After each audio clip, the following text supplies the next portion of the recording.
How to exit safe mode on Windows 11. The easiest way to exit safe mode on Windows 11 is to restart your PC. You just need to click Start, then tap on the Power, then tap on the Restart. But in some cases, Windows 11 won't exit safe mode and still reboot in safe mode. For that, we have another step. If you cannot exit safe mode with the first method, then here is how to get out of safe mode on Windows 11. First of all, press the Windows plus R keys together to open the Run dialog box. Type msconfig and press the Enter button to open System Configuration. Then go to the Boot tab and uncheck the Safe Boot box, then click the OK button.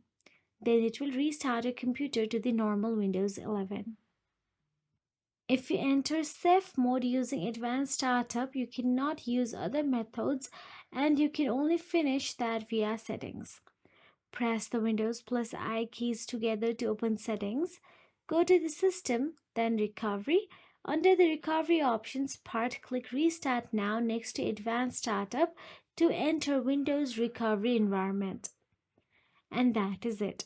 If you found this video helpful, please like, share and subscribe, and thank you so much for watching.